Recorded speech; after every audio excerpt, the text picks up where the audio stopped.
தென்கிழக்காக வங்காள விரிகுடா கடற்பரப்புகளில் தற்போது நிலை கொண்டுள்ள குறைந்த அழுத்த பிரதேசம் அடுத்த 12 மணித்தியாலங்களில் ஒரு தாளமுக்கமாக வலுவடையக்கூடிய சாத்தியம் காணப்படுகிறது. அது மேற்கு வடமேற்கு திசையில் நாட்டின் கிழக்கு கரையை நோக்கி நகரக்கூடிய சாத்தியம் காணப்படுவதாக வளிமண்டலவியல் திணைக்களம் எதிர்வு கூறியுள்ளது.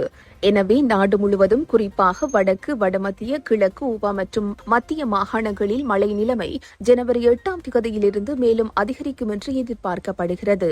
ஊவா மாகாணத்திலும் மட்டக்களப்பு, அம்பாறை, பொலனறுவை மற்றும் மாத்தளை மாவட்டங்களிலும் அவ்வப்போது மழை பெய்யக்கூடிய சாத்தியம் காணப்படுகிறது.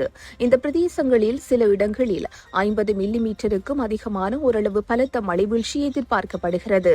வடக்கு மாகாணத்திலும் அனுராதபுரம் மற்றும் திருகோணமலை மாவட்டங்களிலும் பல தடவைகள் மழை பெய்யும் என்று எதிர்பார்க்கப்படுகிறது. நாட்டின் ஏனைய பிரதேசங்களில் பல இடங்களில் பிற்பகல் 1 மணிக்கு பின்னர் மழையோ அல்லது இடியுடன் கூடிய மழையோ பெய்யக்கூடிய சாத்தியம் காணப்படுகிறது.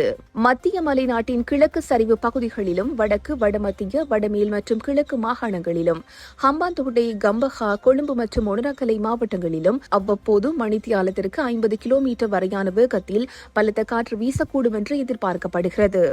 இடியுடன் கூடிய மழை பெய்யும் வேளைகளில் அப்பிரதேசங்களில் தற்காலிகமாக வீசக்கூடிய பலத்த காற்று மற்றும் மின்னல் தாக்கங்களினால் ஏற்படக்கூடிய பாதிப்புகளை குறைத்துக் கொள்ள தேவையான முன்னெச்சரிக்கை நடவடிக்கைகளை எடுத்துக் கொள்ளுமாறு பொதுமக்கள் அறிவுறுத்தப்படுகிறார்கள்.